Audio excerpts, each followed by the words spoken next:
Salut, c'est Jérém. Bon, aujourd'hui on va continuer. On avait arrêté au numéro 18, 17 pardon.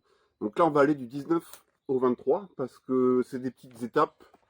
Donc voilà, on va faire ça. N'hésitez pas à vous abonner car il y a de nombreuses vidéos à venir, hein, vous en doutez. Jusqu'au 100e numéro, ça va en faire. Donc n'hésitez pas si vous voulez me suivre dans l'étape de la construction. Voilà, allez, à tout de suite. Donc là on va attaquer le numéro 19. Donc c'est le canon. Voilà, c'est le canon, rien de spécial, hein. Donc comme d'habitude, je vais vous accélérer la vidéo. Allez, c'est parti.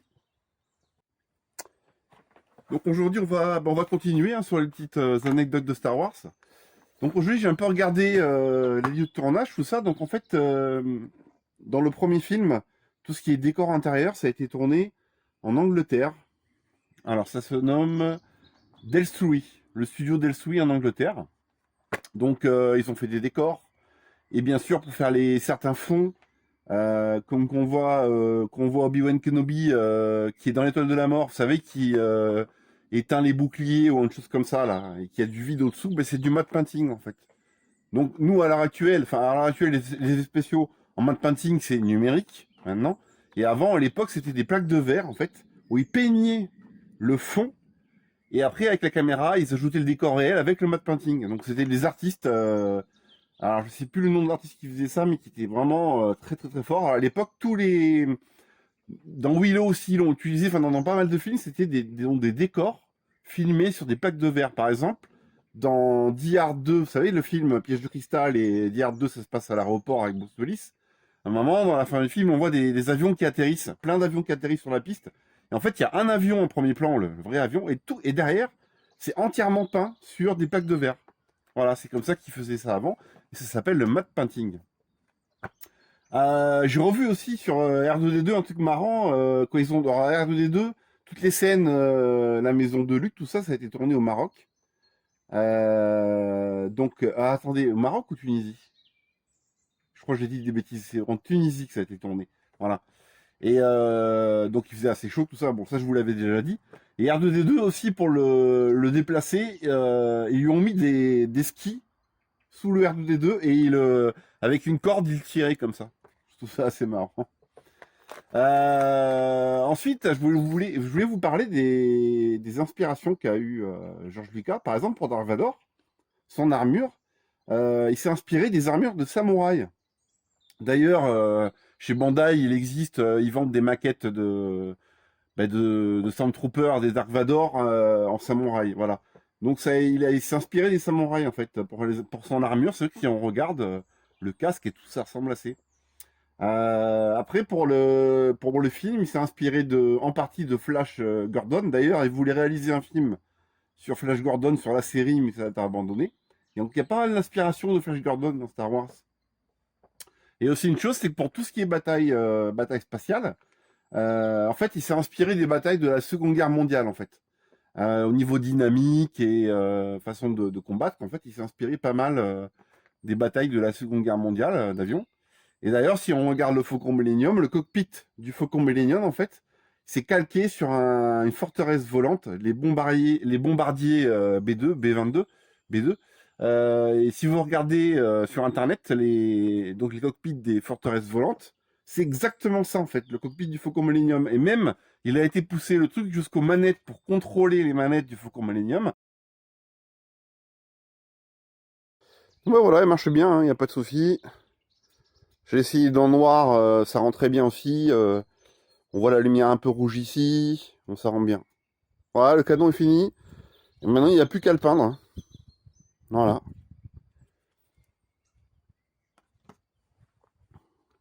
Donc, le numéro 21. Donc là, c'est l'aile. Donc l'aile avec des petits détails à mettre dedans. Voilà, comme on a fait avant, hein, l'étape d'avant de l'aile que j'ai fait avant. Voilà, voilà, je vais monter ça. Et il faudra que je la masque pour la peinture. Allez, c'est parti.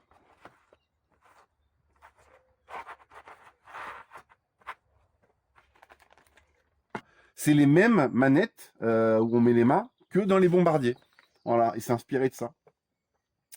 Si je voulais aussi vous dire par rapport à, oui, donc par rapport à son époque, à George Lucas, en fait, c'était Nixon qui était président, qui a fait la guerre du Vietnam. Enfin, c'est pas cool, quoi. Et Nixon, c'était, bah, d'ailleurs, il a été obligé de, c'est le seul président qui a été obligé de démissionner parce que par rapport au paper, enfin, je sais plus. Bon, il est obligé de démissionner. En fait, c'était une sale période hein, pour les USA. C'était un président vraiment qui n'était pas aimé. Et tiens, tenez-vous bien, George Lucas, pour faire Palpatine, il s'est inspiré de Nixon, en fait, pour faire Palpatine. Donc en fait, tout ce qui était vers l'Empire, c'était bien sûr, on a bien vu, c'était le régime nazi. Hein. Malheureusement, il s'inspirait de ça. Et par exemple aussi pour les batailles, ça c'est dans le Retour du Jedi. On voit les Ewoks qui se battent contre l'Empire, en fait. Ça, c'est pareil, il s'est inspiré de la guerre du Vietnam où les Viet Cong, à l'époque, il y avait beaucoup de moyens, mais ils connaissaient leur terrain par cœur, ils étaient dans leur pays. En fait, ils ont réussi à battre les Américains. Et en fait, il s'est inspiré des Viet Cong, donc des Viet Cong pour les Ewoks. Voilà. Donc, les Ewoks, on le voit dans le film, ils connaissent parfaitement leur terrain et avec des outils, ben, des pièges et des haches et des lances, ben, ils arrivent à battre l'Empire. Voilà, mais ça, il s'inspirait des Viet Cong en fait. Dans leur tactique, c'était exactement ça. Voilà, voilà, quoi vous dire de plus? Bah, bien sûr, donc Obi-Wan Kenobi était incarné par Alex Guinness, hein. Alex Guinness, pardon. Immense acteur à l'époque. Et d'ailleurs, il a fait confiance à George Lucas parce que c'était un acteur assez renommé, donc ça a apporté quand même un petit plus au film, quoi. Parce que bon, Carrie Fisher, pas connu, Mark Hamill, pas connu, Harrison Ford, connu, mais connu, il commençait à être connu. Donc voilà, c'était que des jeunes acteurs. Voilà pour le numéro 22. Donc on a mis le cadre en métal, on a mis les petites baguettes de câblage ici et le petit détail ici. Voilà, numéro 22.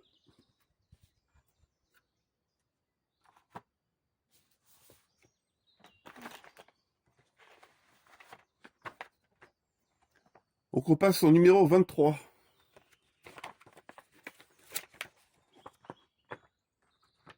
Donc support du moteur bâbord inférieur. Voilà, on va monter tout ça. Et puis il y aura la mise en peinture bien sûr. D'ailleurs, le pauvre Mark Hamill, après Star Wars, il a plus fait de film. Hein. Ça, là-dessus, il a pas eu de chance. Il a fait pas mal de rôles au théâtre. Il a fait beaucoup de théâtre. Je crois qu'il a fait quelques séries aussi. Mais voilà, ce rôle lui a tellement collé à la peau qu'il il a pas fait de film. Voilà pour le numéro 23. On a juste monté ça en fait, hein, le petit détail ici. Bon, c'est rapide. Hein.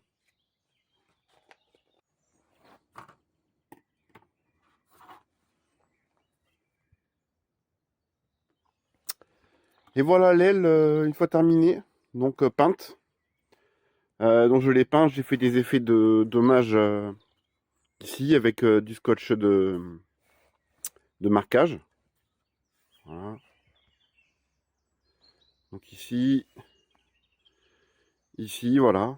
C'est pas mal comme rendu. Après, bien sûr, avec la pastel et tout, ça fera une belle finition. Et pour le canon, pareil, donc je l'ai repeint aussi. Et pareil, là, vous voyez, j'ai fait quelques battles de mage aussi ici et là. Voilà. Voilà, donc ça c'était du numéro 19 au numéro 23. Voilà, bah bientôt dans la prochaine vidéo. Alors aujourd'hui, je vous conseille un film de science-fiction. Alors je sais pas, c'est pas qu'il est pas connu, mais il n'a pas eu énormément de spectateurs. Enfin bon, moi je vous le conseille absolument. Si vous aimez, comment dire, les créatures un peu à la King Kong, Godzilla, tout ça. Si vous aimez les robots, vous savez, les mechas géants qu'on voit dans Gundam, les robots japonais, vous allez adorer. Ça s'appelle Pacific Rim de Guillermo del Toro. Hein. C'est pas n'importe quel réalisateur. C'est vraiment un film super. Déjà, bon, effets spéciaux, comme d'habitude, rien à dire. Surtout que les robots, vraiment, dans le film, on sent, ils ont vraiment un poids, ils ont vraiment une inertie. Enfin, c'est très bien fait. Le scénar, c'est pas un scénar extraordinaire, mais c'est quand même original. Malgré tout, les scènes d'action c'est très impressionnant. Vous avez des robots de 300 mètres de haut. Alors les robots, on les appelle les Jaeger. Et les monstres, on les appelle les Kaiju. Donc pareil, c'est des machins qui font pareil, 300 mètres de haut, qui viennent d'un autre monde. Je vais pas vous dire comment, vous verrez. Et le film est vraiment super sympa. Il y a des très bons acteurs, dont Idris Elba. Idris Elba, vous savez, c'est l'acteur noir qui joue par exemple dans La Tour Sombre. Enfin, il a fait plein de films récemment. Il a fait dans le dernier Fast and Furious, dans Ops et machin là. Enfin, il fait pas mal de rôles en ce moment. C'est un bon acteur, très bon acteur. Et vous verrez, le film est vraiment impressionnant. La musique, le thème principal, la musique est vraiment géniale. Il y a de l'humour, il y a de l'action. Enfin, vraiment, c'est un très très bon film. Moi, c'était un énorme coup de cœur, Pacific Rim. Par contre, surtout, je vous conseille pas le 2. Le 2 est vraiment, faut pas le regarder. Parce que le 2, ils ont pas respecté la fin du 1, donc il y a des acteurs qui ont ripé. Les effets spéciaux, déjà, ça se passe énormément en plein jour. Les robots, on dirait des jouets. Enfin, dans le film, ça rend pas bien. Il n'y a plus l'énergie, il n'y a plus le poids qu'il y avait dans le 1. Les acteurs du 2, bof, il y a plus de charisme. Les acteurs du 1 avaient énormément de charisme, pardon. Dans le 2, bon, voilà. Dans le 2, il y a, comment il s'appelle, l'acteur qui joue dans les derniers Star Wars. Bon, je me rappelle plus, le Black. Il est dedans. Bon, ouais, ça apporte pas grand-chose. Ils ont mis dans les pilotes robots, vous verrez, ils ont mis des gamins. Donc franchement, j'ai rien contre les gamins dans les films, mais là, il n'y a pas de charisme, il n'y a pas de vécu, il y a pas, ça va pas, ça colle pas quoi. Et puis le scénar, là, alors là, le scénar est vraiment bidon. Enfin, c'est vraiment le 2, ils l'ont complètement foiré. Voilà. Donc je vous conseille Pacific Rim à voir absolument en film SF. Allez, à plus tard et bonne soirée, bonne journée.